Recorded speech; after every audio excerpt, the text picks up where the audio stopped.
Welcome to the TFT Performance Podcast. I'm your host, Jordan Sullivan, and this is the show where we break down popular science into easily digestible and actionable information to give you the blueprint to be a high performer in your life. Today, I'll be chopping it up with my main man, Jack Doherty, who is the Senior Performance Dietitian at TFD, and we will be discussing all things fight week strategies. We are going to discuss the science that we use to build our fight week plan for our roster of athletes that range from amateurs to world champions, and we will discuss the important things that you need to know if you're trying to do this for yourself. There's a lot of good points to this one, so let's get straight to it. All right, we are live for another episode of the TFD Performance Podcast. Now, this week I am joined by my main man, our Senior Performance Dietitian, Jack Doherty, aka the Combat Dietitian. This week, we are going to be talking all things fight week strategies. And if you followed us, you know, this is our bread and butter. This is essentially what the bulk of our work has been over the last 4 to 5 years, is helping combat sport athletes healthily and safely make their weight for their contracted fights. A big part of that is this fight week strategy. So we're going to talk about all today. We're going to break it down. What is a fight week strategy? What's a safe amount to lose in them? What is expected every single day for the amount of weight that you're going to lose? And most importantly, how do you do it? But first things first, Jack, welcome back. Been a while since we've done a podcast. Thank you. Yeah, it's been a crazy couple of months for us both. Lots of travel, lots of weight cutting, but it's been good. Yeah, we'll do a separate episode on March Madness, but I think we finished up March Madness. It's now mid-April, so we probably should have spoken about this a while ago. But March Madness, we did something like over 200 athletes we had go through TFD that made weight during March. So it's like the busiest time of year, because everyone gets the break off over Christmas, and then it comes January and everyone wants to fight and get on the first fight cards, and just everyone goes bonkers. And throughout the team, we had over 200 athletes making weight. So it was absolute mayhem. Like, we were all traveling before that. We were traveling at the end of March. It was a crazy, crazy month. And it's good. It's obviously good for business. It's good for us. It's good to help that many athletes, but man, it does take its toll on you. That's for sure. It was a rough few weeks, I tell you that much, on the old body. And I think it's good, right? Because we're just coming off March Madness. So it's a good topic to talk about this, because like you said, we did this with so many athletes. We wrote fight week strategies for so many athletes during that time. And we've done it thousands of times for thousands of athletes. Let's get straight into it. And I want this episode to be a bit more in depth. Like, we've spoken about this before. We've spoken about what a fight week strategy is and all the components of it. But I really want to break it down, not only just the science and what the latest science kind of says, but how do we actually put it into practice? Like, what do we actually do to make this work, and how much individual variance is there for each of these strategies? And practitioners listening to this, it's very important that you recognize that, yeah, there are things that are written down in textbooks and, you know, some papers that you can go off, but you really have to appreciate how much the individual variance does play a role in this. And I honestly think, unless you just go in and you do it and you get a good amount of experience, it's very hard to appreciate that. So that's what I want to try and get across with this episode, is give you guys some appreciation. So if you are guiding someone through this, or you're an athlete doing this yourself, you're going to make a lot more informed choices about this. Yeah, I think a lot of people see us like on the videos, like cooking and then doing the acute weight loss phase in the, you know, the weight cutting, what we call it. But I think not many people see the in-depth stuff that goes on behind the scenes and what happens with those fight week strategies. So I think it'll be good to show everyone a bit different side of things, not just the weight cut day. Yeah. So let's just wind it back. If you are new listening to the podcast, or you haven't heard us talk about any combat sport related nutrition or science or anything, Jack, just give us a quick 30-second pitch. What is a fight week strategy? When we're saying, fight week strategy for this athlete, what are we talking about? So a fight week strategy for our athletes basically is that, you know, going by the fact that we've worked with them for the weeks prior, basically setting them up in terms of getting their body composition in the perfect position. And then when we implement the fight week plan and protocols, it's basically manipulating the water weight to get them on their contracted weight. So that's basically it. We use different strategies we're going to discuss in depth to basically manipulate certain aspects and physiology within the body to basically help with the water loss and get them on weight. Yeah. If you're listening to this, you would have no doubt heard people talk about weight cutting. Like, it's essentially what we do, right? We do weight cutting with athletes, and weight cutting, if you break it down, is actually 3 components, and it's broken into the fight camp phase, the fight week phase, and then the rapid weight loss phase. And the fight camp phase, like Jack said, is the weeks, anywhere between 6 to 12 weeks beforehand, where we're strategically eating in a calorie deficit, putting the athlete in a deficit. So we're slowly moving and reducing body fat to get to a certain point so we can enter our fight week at a certain weight, where we then initiate our acute weight loss or fight week strategy, which is comprised of manipulating fluid or water through different compartments in the body. And we do that by manipulating sodium, carbohydrate, and fiber in the body. And we'll talk about why we do each of those things. But when we do that each day, we're slowly dehydrating the body a little bit more, and we lose a certain percent of body weight each day until we get up to the day before or the day of weigh-ins, where we use the rapid weight loss phase, which is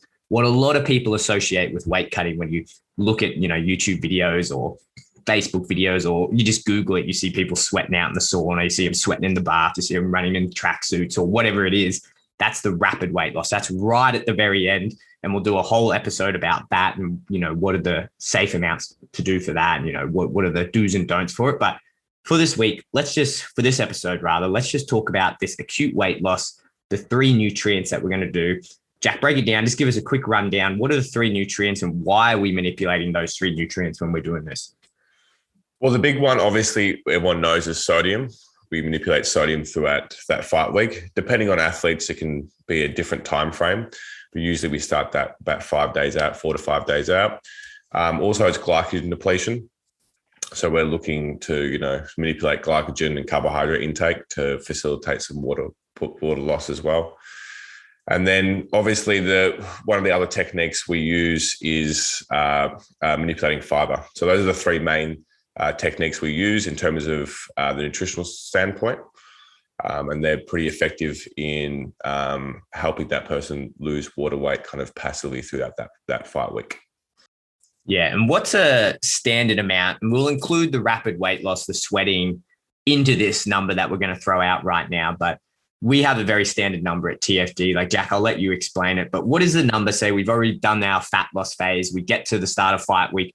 What number % of their body weight are we comfortable doing with these guys? And I think this is important. If you're not a combat sport fan or you don't follow it, this number is kind of astounding. And I want to give you guys a second just to process it. After Jack says it, do some quick maths and figure out what that is for your current weight right now.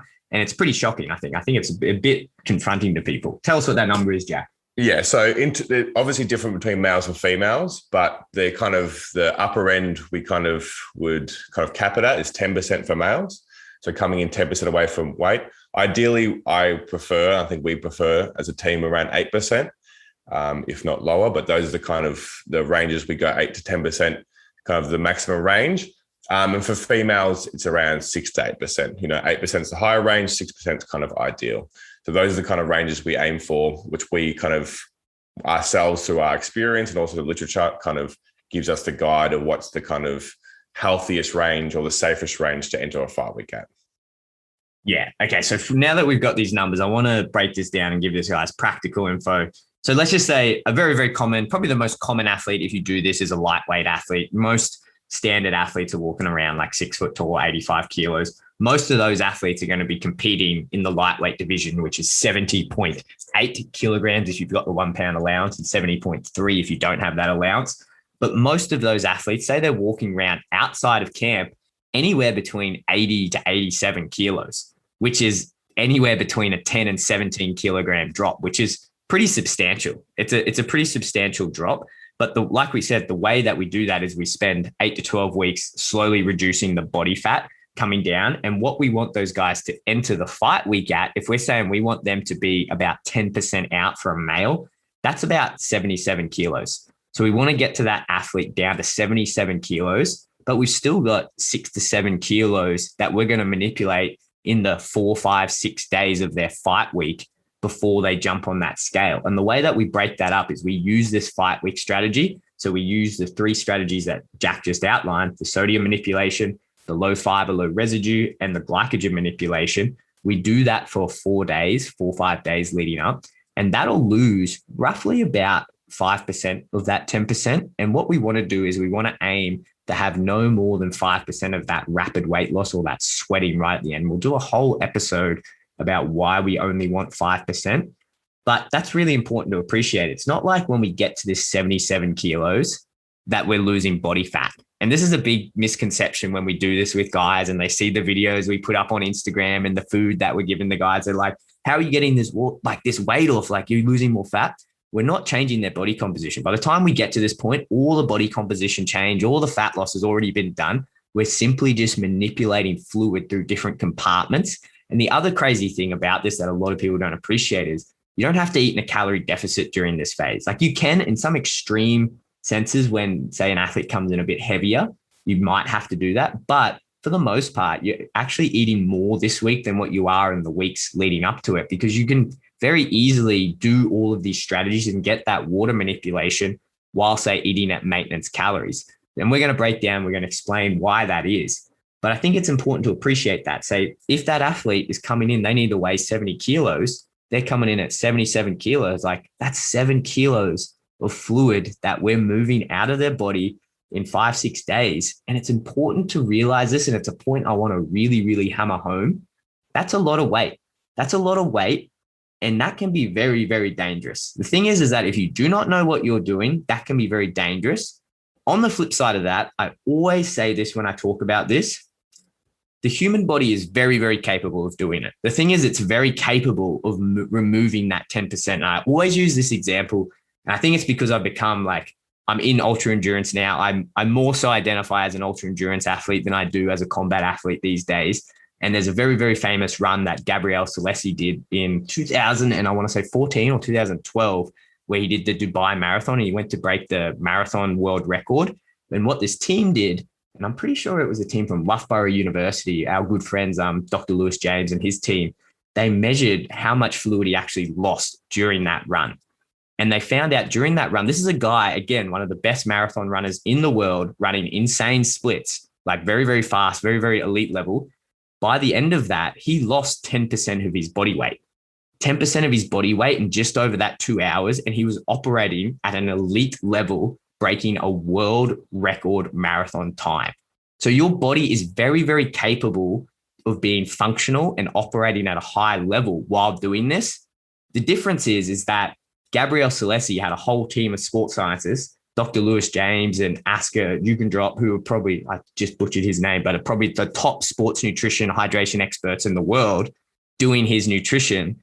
It's the same when we talk about weight cutting. The body is very, very capable of moving this 10% and moving this fluid out if you know how to do it properly, if you know how to safely manipulate those nutrients, if you know how much to pull and how much to push on each one, if you know the timings of it, if you know that athlete, if you know their habitual intake, if you know how to pull and you know how long to do each strategy, it can be very, very, very safe and it can be very effective and you can get very, very good results with it.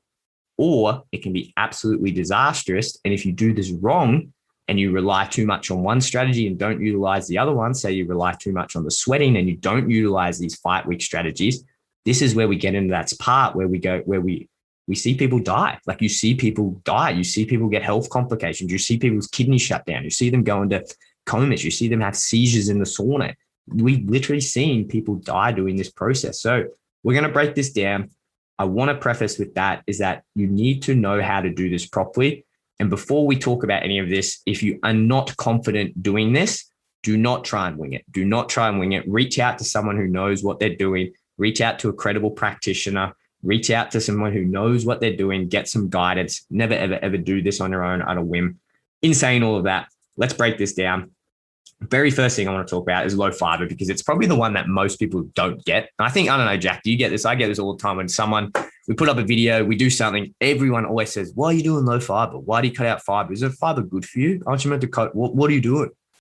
Yeah, that's a big one. Or like, people don't really understand like what foods have fiber in it. So like, when I obviously provide a plan, I have a detailed thing is what you can and can't eat to make sure that's the case. But yeah, a lot of people don't understand that because they're like, worried about, going to the toilet and those kind of things. It's something that's not really understood as much as, say, the sodium and the glycogen component.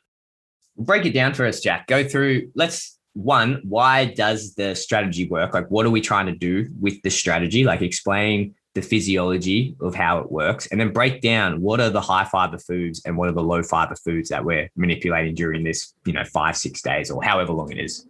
Well, yeah. Well, obviously fiber, fiber is a major component of, a lot of starchy foods, other foods that, a lot of whole foods in general. Obviously, a high fiber diet is very healthy for us in general, helps us with a good digestion, obviously going to the toilet, keeping that frequent. But also what it does is it holds onto a lot of water. You have a lot of residual volume in your intestinal tract, which will hold a lot of water. So the premise is basically when you start to reduce the amount of fiber, you're reducing the amount of water in your gastrointestinal tract, and therefore you'll weigh less. So that's the major component of it. I think it's effective, but again, what we spoke about this before, it's really dependent about, obviously in my plan, in my plans that I provide my guys, I obviously emphasize having fiber. Obviously, it's great for our digestive tract, digestive health. But again, it's very dependent on how much you're eating before the fight week. So a lot of people who are having a really high fiber diet, when you cut it out, they'll find more of a drop in their water weight. And then people who maybe are not prioritizing their fiber intake as much, it may be different. So as much as we've spoken about, in the literature and the potential loss, it's obviously a very individual thing, and the individual intake leading up to that fight week, in my opinion. Yeah, and that's the thing. It's I think it's important people realize too, just how long your intestinal tract is, and just say it obviously is going to vary between how tall you are, but for the average person, your small intestine can be up to 20 feet or 6 meters. And your large intestine can be up to, 5, 6 feet, which is 1.5 meters. So imagine rolling that out and seeing, let's just say for averages, it's about 7 meters. Rolling that out, that is really, really long. And you think when you put food in your mouth, it's got to go through all of that and then come out the other end in your butt and go into the toilet. And so you can appreciate that when you eat food, it takes a good amount of time for it to transit through your gut. And that is essentially what we're manipulating or taking advantage of when we talk about going low fiber, because at any one time, if you're having a good high fiber diet, which we suggest all of our clients, we suggest everyone does do it because fiber has so many good health benefits, but it can sit in your gut for 2 to 3 days because it's going through all of that intestinal tract. And the thing is, when we manipulate and take it out for 3 days, we're taking out that dead weight that is just sitting and digesting and going through your digestive tract that is otherwise just weight. And the thing is people will go, well, how much is that really? Because when you break it down, you obviously chew it, you absorb it, you take a lot of the nutrients out. What's passing through is, the soluble fiber is getting broken down into the water. It's largely the insoluble fiber that's going through. And you go, oh, how much of a difference does that make? But even if that difference, and we'll talk about the numbers that have just come out from this recent study out of Liverpool John Moores, which has pretty much confirmed what we found in practice. Even if that is 500 grams worth of matter that's in your gut, that might not sound a lot to just the layperson listening to this. But if you're an athlete and you're cutting weight, 500 grams in a sauna or 500 grams in a bath at the back end of a weight cut is a lot. Mentally, it's a lot. Physically, it's a lot, especially if you're kind of pushing the boundaries of this or pushing the limits.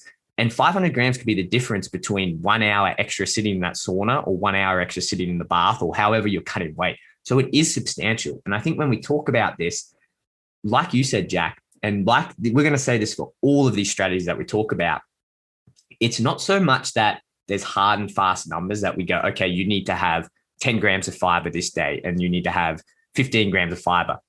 Everything, or most things, I'll say most things in nutrition is a balance of not so much absolutes, but relatives. There are some things that are absolute numbers, absolutely. And I think when you talk about, say, carbohydrate fueling during, say, prolonged exercise, it seems like it's a bit more of an absolute number in terms of transporters in your gut. But when it comes to, say, what we're talking about this, it's more of numbers of relatives. And if you're listening to this going, what the frig is this guy talking about? When I say relatives, I mean, if you want to do a low fiber diet and I say, hey, Jack, you got to go on a low fiber diet, but every day you're only eating 15 grams of fiber in your diet, you going on a low fiber diet, me putting you on 10 grams, which is a very low fiber diet, even though it is a low fiber diet, relatively to what your habitual intake is, it's not that much of a difference. It's not that much of a difference. So you can't expect to get that much of a effect or weight loss when we use this strategy if you don't have a habitually good intake of fiber. And this is when we talk about these fight week strategies. we always talk about, or with my clients, I always say, we need that 1 week before to prep your body for the fight week. And one of the things that we do in that fight week prep is load these guys up with fiber, or what we call fiber loading. And you don't want to fiber load just for that 1 week because you'll get terrible digestive problems. But consistently having, say, 30, 40, 50 grams of fiber every single day, not only is it really satiating while you're cutting weight and losing fat, it's going to increase the differential or the relative difference when we put in this strategy of reducing the fiber. So when we go from 40 grams of fiber per day down to 10 grams, we're probably going to get a pretty substantial loss. We're going to get a decent loss or a decent amount of weight loss when we do it for the 3-4 days. And I think it's also good to mention that also like a high fiber or adequate fiber intake is essential for good gut health. So again, when we're coming to this fight week where it can be a bit stressful in digestive tract, that you're priming the digestive system to be as healthy as possible as well. That's one thing that people don't realize. Obviously, people think fiber is it's great for keeping the bowels moving and stuff like that. But I think one big part that, that people kind of understand more and more now is that it's positive effect on gut health in general. Yeah. And I think we're kind of talking about this a lot, and we'll get to the practical, what you actually have to do. I think one thing that is important when you're swapping this is realizing how much weight you're going to lose. And I think a lot of these strategies, you need to appreciate that if you're a practitioner trying to research this, you're going to have a really, really hard time, because a lot of these strategies, and I've reviewed a lot of the best practice guidelines. Like I've been part of writing them with, Institute of Sports, performance centers. Like I've seen it all, and I've seen how not dodgy, but how inadequate the research is, and how we're pulling numbers from research that don't line up in practice. And I think when you're a researcher, you look at those numbers and you go, okay, it looks great. But when you do it in practice, like we've done it with thousands of athletes. I would struggle to know another team in the world that has done this as many times as we have consistently and gotten good results to the extent that we have. And we are also very, very on top of the research, and you see there's a huge mismatch. And the fiber part of this is a huge mismatch. And I know a lot of best practice guidelines will say, if you are reducing this fiber for, say, 5 days or whatever, you can expect to see 2 to 3% decrease in body weight. And a lot of that number and a lot of that research they're pulling from are from like laparoscopic research, when people are going in to get, say, laparoscopic surgeries, and they're looking, in the intestinal tract, or they're looking up into the colon or whatever, and you've got to clear that intestinal tract, and that's the research they're pulling on. Just recently, I think it was like, what was this? Only like March 21st, 2022. So like 2 weeks ago, one of my mentors, Dr. Carl Langan-Evans, who has helped me substantially in my career, one of his master's student who has actually interned with us, Whelan Fu, just released a paper now. And if you guys want to read this, it's called "A Short-Term Low-Fiber Diet Reduces Body Mass in Healthy Young Men, Implications for Weight-Sensitive Sports." You can go read all the ins and outs of it. Essentially what they did is they took 19 young, healthy males, and they put them from a 30-gram diet per day onto 10 grams. I think they did it for 4 days. And what they found, when they corrected everything, they maintained all the macronutrients, kept their intake, their exercise all the same. They found that in those 4 days, on average, there was 0.5% body weight loss by doing that. But in saying that, there's obviously, like most things in biology, there's going to be a bell curve, and there's going to be individual data points on each separate one, which is why whenever you do this, you need to understand your individual athlete. But 0.5%, and 0.5% is essentially what we at TFD program for when we're figuring out how much weight we need to lose these fight weeks. When we're assessing the low fiber, we've done this for years. We've done this for 3 to 4 to 5 years. We've programmed for 0.5% body fat, even though the research before this paper have come out have always said 2 to 3% that you'll get lost. I've seen it time and time again in practice. That just doesn't happen. And 0.5%, what these guys have found at Liverpool John Moores, who, by the way, are probably leading the world in this area of research. If you want to get any research or any good information, go to Liverpool John Moores when it comes to combat sports nutrition. This is way more accurate. And I think Whelan Fu and Carl and Jose Arita and all those guys have done a great job at highlighting that, is that if you're programming for a low fiber, low residue diet to be part of your fight week plan, schedule for it to be 0.5% of your body fat loss due to that low fiber. Now, I think that's pretty much covered it. I think, Jack, just give us, so we can wrap this up in a practical sense, if people are going to use a low fiber diet as part of their fight week protocol, just give us, a quick 1 to 2 minutes. what are the high fiber foods that they're probably eating during camp? And then what are the easy swaps that they can make in fight week just to reduce that fiber? Well, yeah. So, obviously the practical thing is like, we aim for 10 grams or below per day of fiber. I think that's pretty achievable, especially in the fight plans we provide. I basically go for exactly that. But during fight camp, obviously, or during your normal nutrition plan, you're being lots of potatoes, lots of the vegetables you'll be eating, lots of if you're having good bread sources, lots of your carbohydrate sources that if you're getting from whole foods and non-processed foods will be rich in fiber. So basically, along with the glycogen, which we'll speak about soon, swapping those kind of high fibrous vegetables and carbohydrate sources for low sources. So obviously we're getting rid of the carbohydrates as we spoke about with the glycogen. But in terms of the vegetables, what I like to do is I isolate, obviously we're going for a low carbohydrate diet. In a lot of cases, I like to give the vegetable sources which are low in fiber. My favorite one is probably asparagus. It's also got like natural diuretic properties in it, nothing dramatic, but it's still got those properties in it. Green beans, even like carrots and stuff like that, but just really low fiber vegetables is something that we really implement. It obviously, keeps the volume still there, so you still feel satiated during that time, but also it's just helping that reduction of fiber throughout the day as well. Yeah, and other little things that you can do is like peeling if you are having fruit, like peeling the skin off your fruit, or if you're having potatoes, like peeling the skin off of those things, because obviously that's where we're holding a lot of that fiber as well within there, and choosing lower fiber fruits such as like berries, or you can implement like higher carb foods such as milk chocolate, which is like quite a high carbohydrate food, but very, very low in fiber. There's lots of different ways. So essentially what you're doing is you're swapping those high fiber foods to those low fiber foods.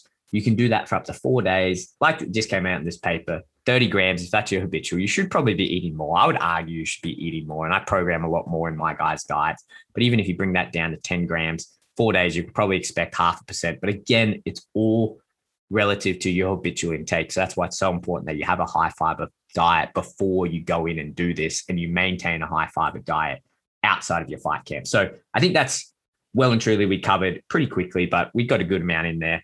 The low fiber, low residue. Let's move on to sodium, and let's talk about sodium manipulation. Jack, just give us a quick rundown.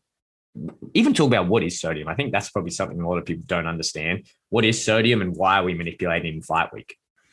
I'll let you do the in-depth sodium and how that, within the physiology of that, because that's something that you're the man for. But generally, obviously sodium helps with the fluid balance within the body.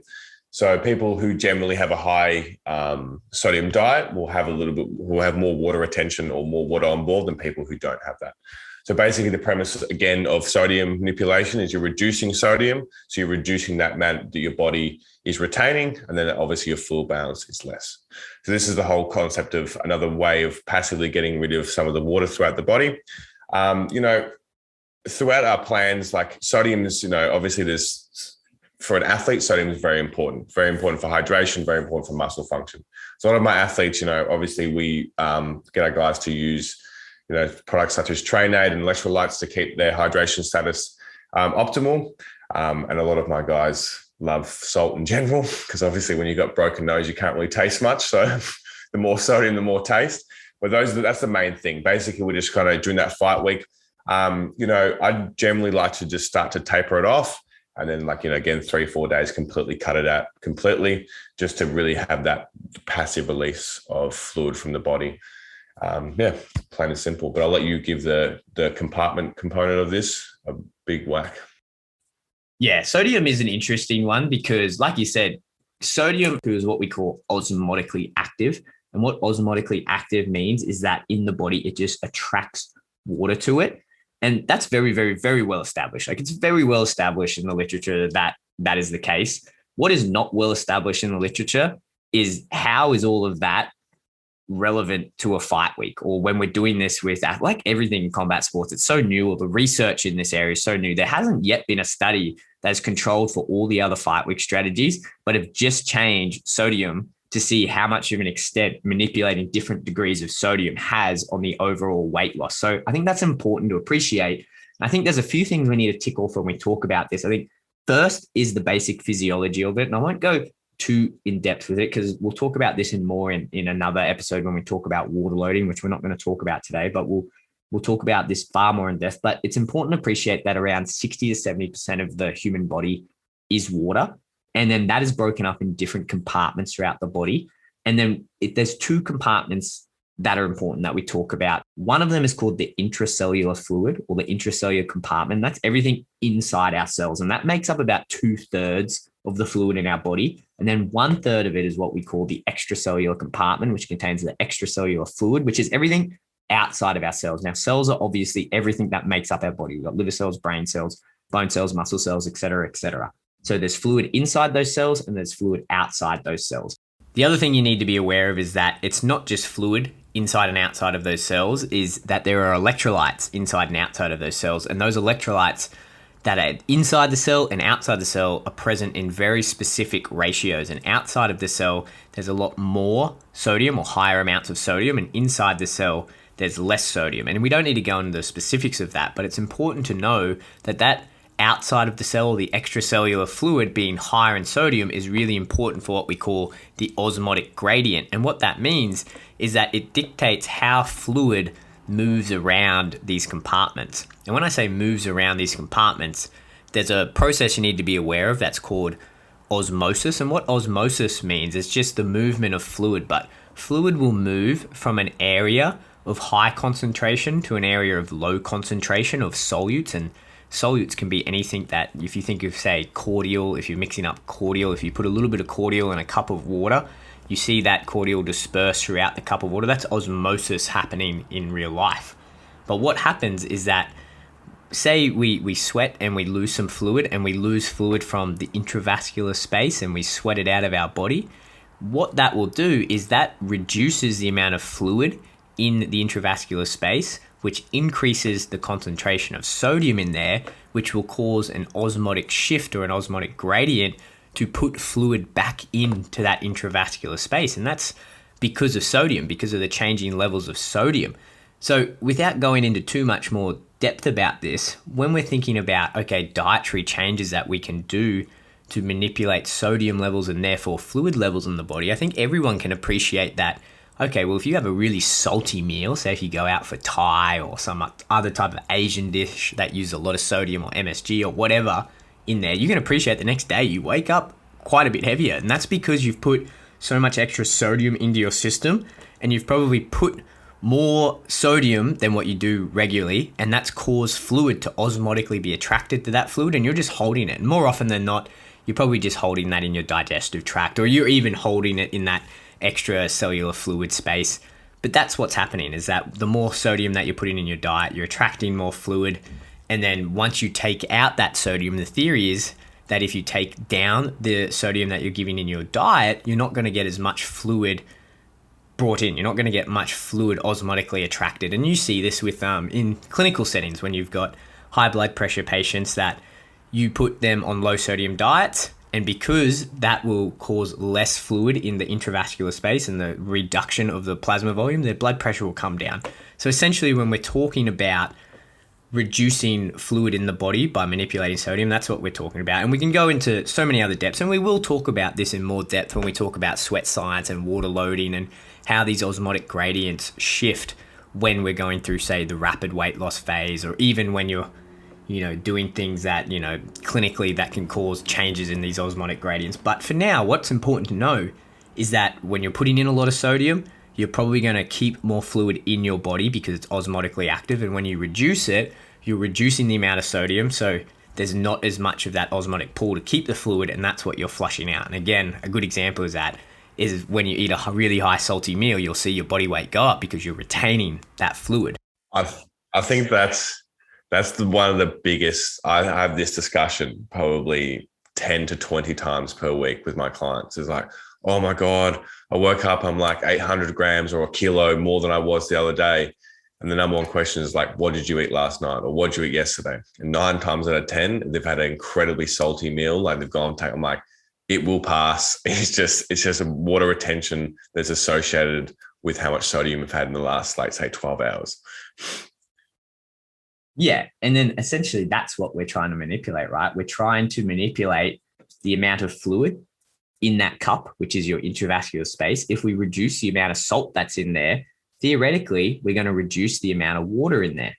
That's a very simplified way to put it. I think a very easy way just to understand it is that when you put salt in your body, you're going to draw more fluid in there.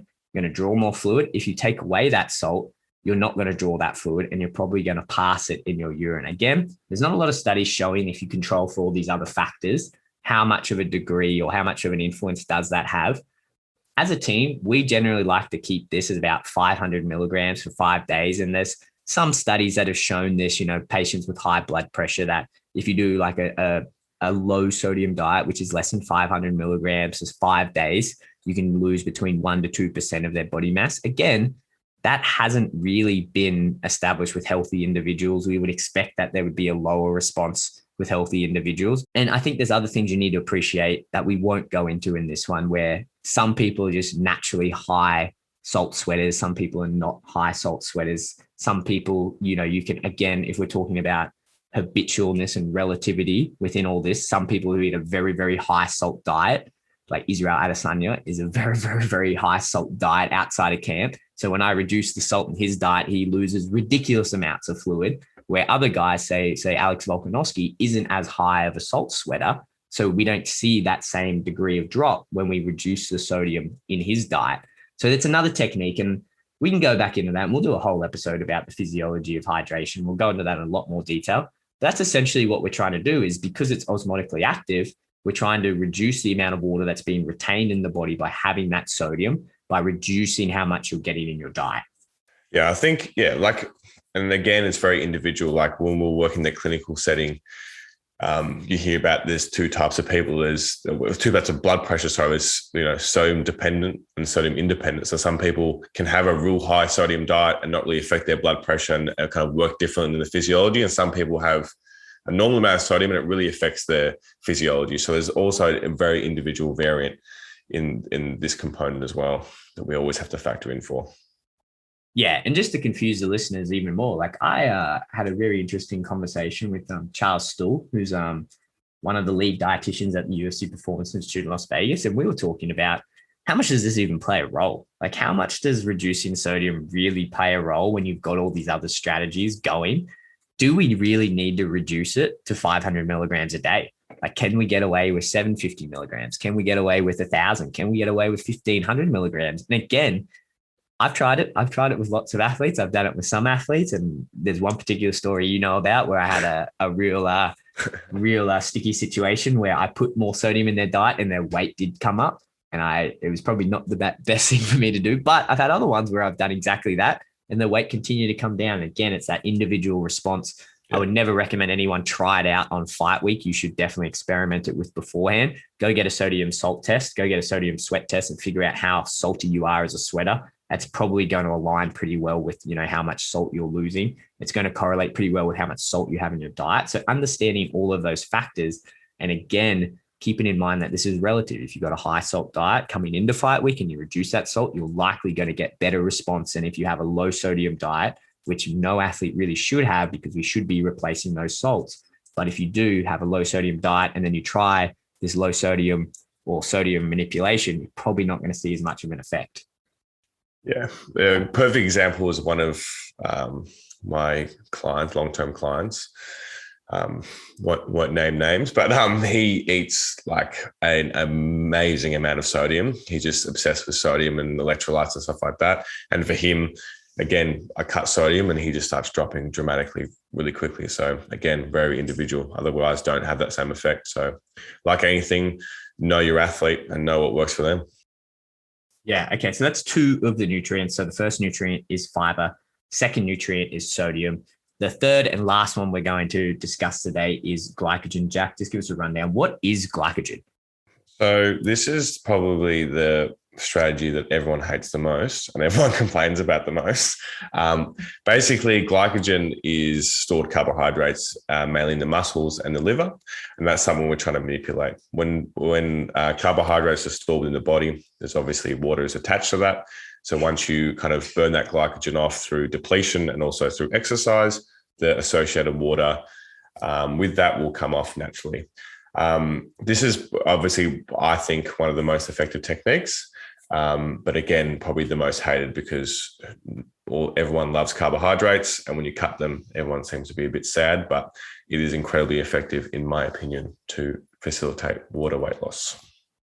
Yeah. And just to elaborate on that, when we eat carbohydrates, so you eat carbohydrates, you chew them, you break them down into their individual components, so the monosaccharides. If your body sees it fit to store it, what it will do is that it'll store those monosaccharides into your muscle or into your liver, and it'll build it up into this molecule that we call glycogen, and it'll store it away. And the reason we store glycogen away is because it's the fastest fuel source if we need to do something at a high intensity really quick. And you think about this from an evolutionary perspective, you're just chilling or hanging out in the cave, and then a big, I don't know, grizzly bear or whatever comes into your cave and you need to get up and run, or you need to fight it or whatever. You need a really fast acting rapid energy system. That's what the glycolytic or glycogen system is that you rapidly break that glycogen back down into those individual monosaccharides or glucose sources, and it goes into the Krebs cycle and it creates ATP or energy really, really fast. So we have that rapid fuel system.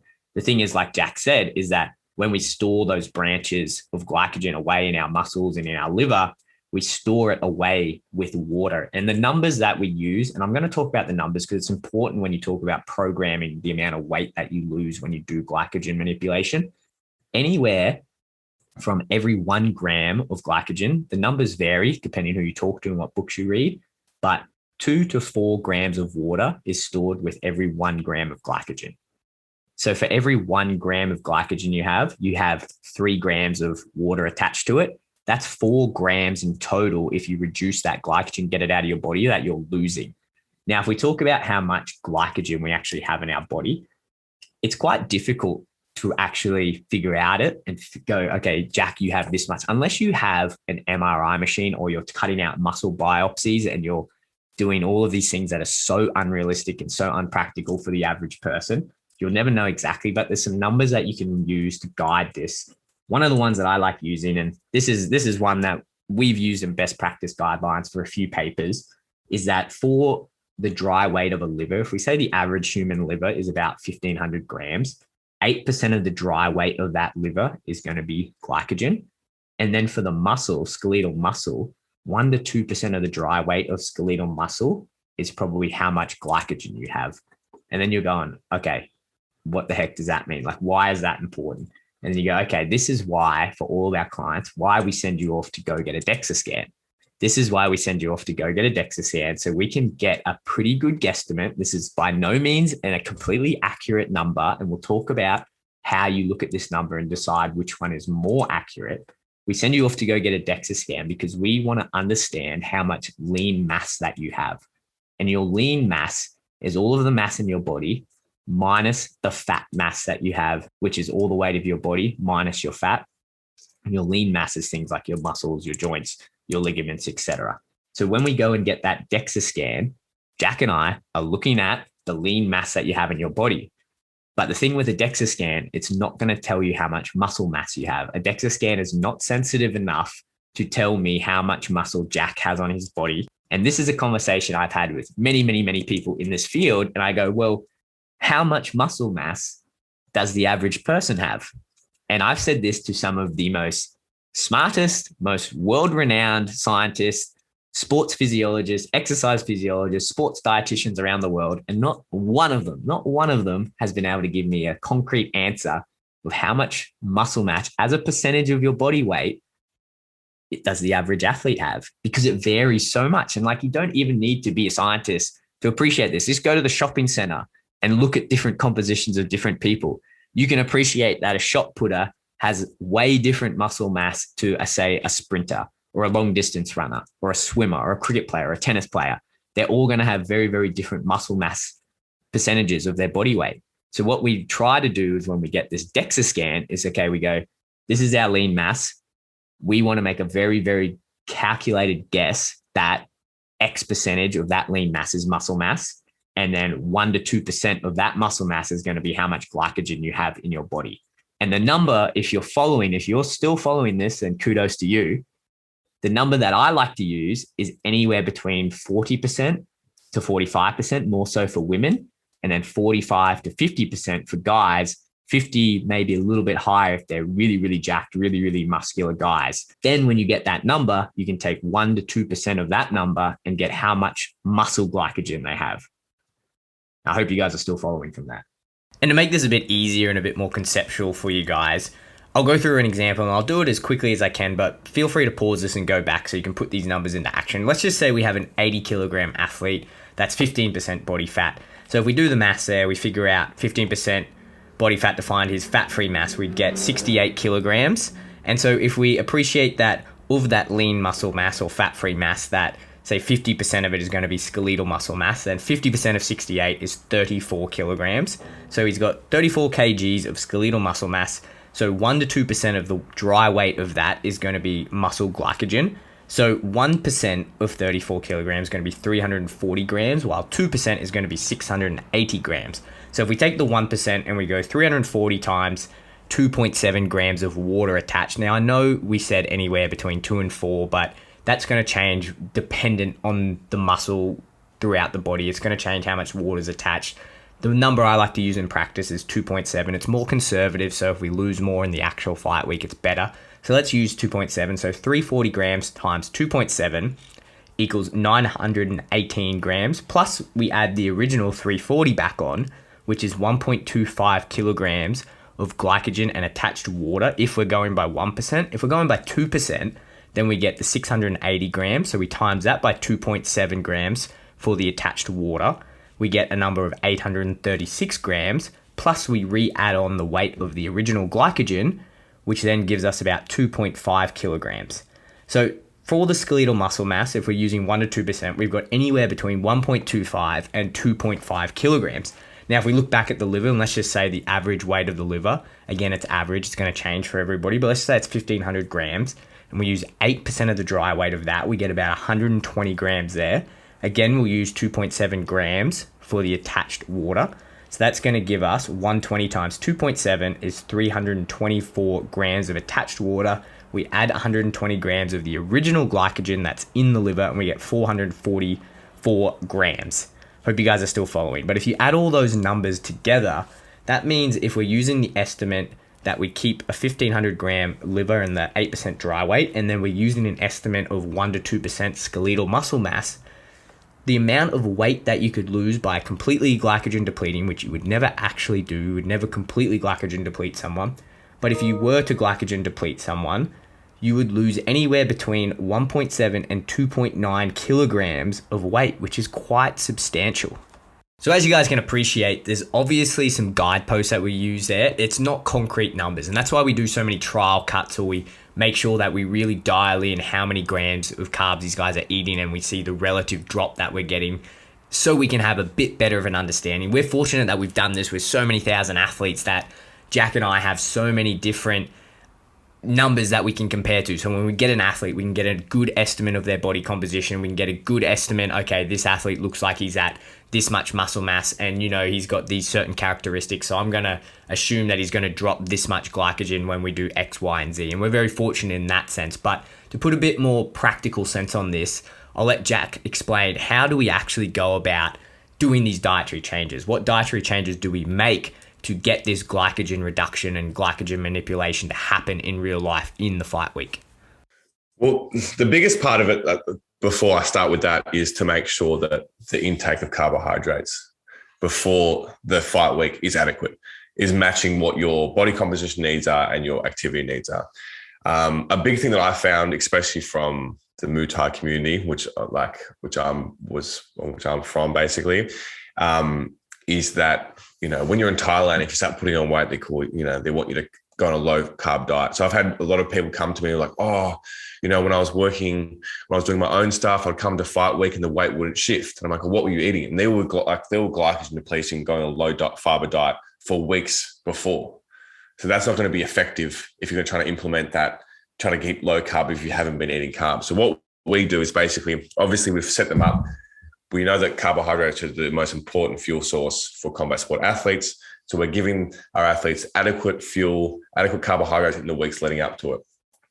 So again, depending on how much the the athlete needs to lose in that fight week, we can either do two things, which is completely remove carbohydrate sources. So we prioritize proteins and fats. Obviously, there's going to be carbohydrates in the vegetables, but not so much enough to worry about. Or we can just dramatically reduce the amount of carbohydrates they're having. So again, going from X to Y, depending on what the athlete is. Again, the athlete will probably be tapering that week, so you don't need to make them do a lot of exercise to burn that. So naturally, their body will kind of start to gradually burn that off it naturally through just normal training. And then when that happens, when you start burning off the glycogen from your liver and muscles, then your water will go. So basically, throughout what we do in the fight week is just basically simply remove or reduce the amount of carbohydrate intake, and that naturally gets the water off. Essentially, what Jack's saying is that it's all about your habitual diet. And I think, again, a habitual carbohydrate diet, we don't really know what a combat sport athlete eats during camp. And I think when you look at endurance sports and you get the recommendations from endurance sports, like athletes eating 8 to 10 grams per kilogram per day of carbohydrates. So a 100-kilo person eating between 800 and 1,000 grams of carbohydrates per day. It's a lot of carbohydrates. We just don't see that in combat sports. And when we talk about programming for fat loss and programming for periodizing carbohydrates during fight camp, it's physically not possible. You don't have the allowance within the calories to give high carbohydrate diets to fighters. The highest you'll probably see is between 3 and 5 grams per kilogram per day for a fighter. If you're doing more than that, then you're probably not cutting a lot of weight, which is a good thing, which is something we recommend. But again, you see some athletes, because they cut so much weight, they don't have the calorie limits to get high carbohydrates, or they're eating a very low carbohydrate diet, say 1 to 2 grams per kilogram per day of carbohydrates. And that's pretty unsubstantial. That's not a lot. So when it comes to the fight week, you see this a lot, guys, or if they're following that low carbohydrate diet, or they've cut carbs for weeks coming in, and then they go, well, I've got to lose 10% of my weight. And you go, well, shit, you haven't been eating carbs. You haven't, that's the biggest contributing factor to this fight week strategy.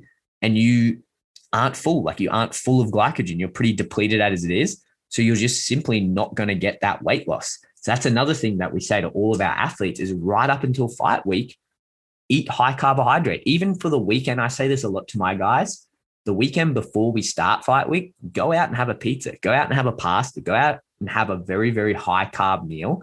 And we program this so we're still within our calories, but have a very high carb meal. So we're giving our body the best chance to be glycogen stacked or glycogen stored up. So when we start this fight week, we are getting this weight loss because it's such a huge component of the overall strategy. Yeah, I had a bit of a case study. I had a client who came to me many years ago, and then this was after a horrendous weight cut. She missed weight by a lot. And I asked her, I'm like, what were you eating in the weeks leading up to it? And she legitimately told me that she was eating chicken breasts and watermelon 3 times a day. And then she's like, why didn't the weight come off?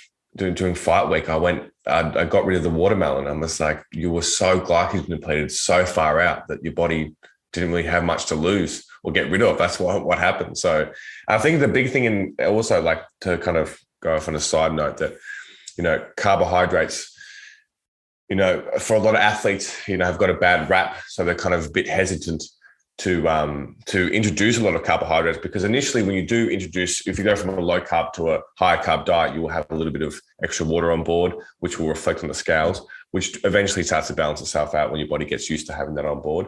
But yeah, I think that, what we try to really promote is that healthy relationship with carbohydrates, that it is the fuel source, and to really promote that intake, even, a week out, having it as high as a week out. So again, like we said, so when we start to reduce it, you see that dramatic, drop every day, because your body's just getting rid of that water so passively and so easily.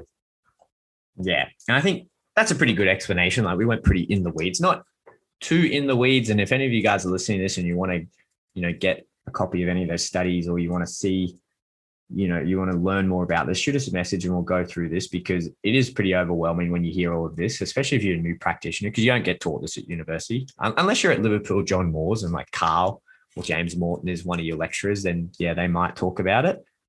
But outside of that, you're not getting taught this at university. You're not getting taught this at any sports nutrition accreditation. There's no one really going. It's a completely different way of thinking, but just shoot us a message and we'll go through this a bit more. But I hope that was enough of an overview and kind of gives you guys a bit more of the theory and a bit more of the practical application. The very last thing that I do want to say about this is when we combine these three strategies is how much weight you can expect to lose. And again, there are absolutely no papers that you'll read about this, but doing this with thousands of athletes, there is a number that I find is pretty consistent across the weeks. And if you program properly, when we do this, we get our assessments and we do all of this. As part of our assessment, we do a theoretical weight loss during fight week that we do and we plan out for all our clients. More often than not, we give them a range. We give them a lower range and an upper range. And more often than not, I would say that we land right in the middle of that. And there's obviously individual variance between that. What we tend to see is that if you start this fight week strategy on the Sunday, and then you go and say you're cutting weight and you've got it's cutting weight, I mean sweating in a sauna or a bath on the Thursday night or Friday, every day that you do this strategy, you should be losing about 1% of your body weight. You should be waking up in the morning, losing 1% of your body weight and reminding you guys that is not 1% body fat. That is 1% fluid that we're manipulating from the intracellular fluid, from the extracellular fluid that you're losing every single day. So you're progressively getting more and more dehydrated, which is a whole conversation in itself of how healthy is this? And this is why you don't want to go too hard on these strategies before you jump in a sauna, because even if you do these right and you do all this correct and you hit the right numbers and you are doing water loading, which we haven't spoken about today, we'll do a whole episode on water loading, and you think you're hydrated, you're peeing clear, you can still start that final rapid weight loss or that final session in the sauna and the bath, plasma volume depleted, which is, again, remember what I said, is that's the 25% of the fluid of the extracellular fluid, which is your blood. And your body is very, very, very protective of the fluid in your blood. Like your blood goes around all of your body. It sends nutrients to all your organs, to your muscles, to everything, to your brain. It's very protective. And that's why water will come from inside the cells to outside the cells into your blood, and why it will osmotically move when you're manipulating all of these nutrients is because it wants to protect that fluid volume. But that's what we're losing. Every single day, you're losing body fluid from those different compartments, and you're essentially dehydrating different parts of the body. So even if you do everything well, you're still going into that rapid weight loss or that sauna session or that bath somewhat dehydrated. And that's why it's so important that when we talk about the rapid weight loss, you don't do any more than 5% of your body weight in there, because you just dehydrate the body to the point where you're going to give yourself kidney damage and you're going to possibly give yourself brain damage, and you could really injure your, intestinal tract and do all these other bad things. But it's important to recognize that that 1% drop that should be expected every day of fight camp when you're doing this is water weight. It's water weight, and you're progressively getting more and more dehydrated. And if you put all of this together and you do these strategies properly, you're losing water weight. Please remember that you're getting progressively more dehydrated before you even do the final dehydration, which is why it's so important the way that you rehydrate and reload, which is going to be a whole nother episode on itself, is so important. But I think we need to wrap this up, Jack. We've hit our time. Final notes, I think 3 nutrients that we're manipulating during fight week: fiber, sodium, glycogen. We've gone over not too much into the physiology, but giving you guys a bit of an overview of what we're trying to do that. I think it's important that you appreciate that we're manipulating fluid and water in those days that we're leading into the final weight cut. We're not losing body fat. That's already been done in the fight camp. Everything we talk about in this strategy is relative. There's not absolute numbers. We can give you numbers, say, eat 10 grams of fiber per day, have 500 milligrams of sodium, have 50 grams of carbs per day. They don't really mean much. Absolute numbers in this don't mean so much, because it is all relative. It is all relative to your habitual intake, which is why it's so important you have a structured fight camp meal plan leading into your fight week, and you have that week where you prep your body to be in the best position to respond to these fight week strategies. And then once you do the rapid weight loss and the rapid weight cut, that you have a very, very, very dialed individual rehydration and reload plan to put all of these nutrients back in. I think that's a pretty good overview. Anything you want to add, Jack, before we sign off? Yeah, I know we always bang on about it, but the individual component to all this, like we said, like these numbers are a good guide and a good foundation, but whether a practitioner or athlete, understanding that it's a very individual thing and everyone will see different numbers and different losses, even if they do have the same, say, body composition. So, use that as a foundation that we've given you, but also understand that everybody's physiology, everyone's body is different, and everyone will respond differently. So to be able to be flexible and knowing yourself or knowing your athlete, if you're a practitioner, is absolutely vital because, one thing we'll go into when we talk about the acute weight cut, some people are very comfortable manipulating from, say, 10%, some people aren't. So finding that balance of what works for that person is very, very important. And that's what we do. Every time we do a weight cut, we collect data. We collect more and more data. So every camp, every weight loss week, every fight week, that we just refine that process. We know exactly what works for that person. So making sure that you're always striving to do it on the individual level is something that I think is very important. Couldn't agree more. You need to be absolutely dialed in for the individual and take it from someone that has done this with so many athletes. The fight week strategies that we use with the different athletes look so different. Like what I'll do for Israel Adesanya looks so different to what I'll do to Alexander Volkanovski, which looks so different to Dan Hooker, so different to Kai Kara France, so different to Brad Quake Riddell. They all look so different because their bodies are very, very different. Their habitual diets are different. There's so many components you need to think about. Hopefully this episode gave you guys a bit more insight of what those components are. Like I said, if you've got any other questions, reach out to someone who knows what they're talking about. Shoot us a DM, happily go over it with you. But let's sign out here. We're running a bit over time. We're going to do another episode where we'll cover the rapid weight loss or the weight cut, the sauna and the bath, and we'll talk about the reload and rehydration. But all right, Jack, let's sign off. Another good episode. I'll chat to you soon, mate. You too, brother. Catch you later. And there it is, another episode of the TFD Performance Podcast. That's the science behind how we build our fight week strategies that we use with athletes at the absolute highest level of the sport.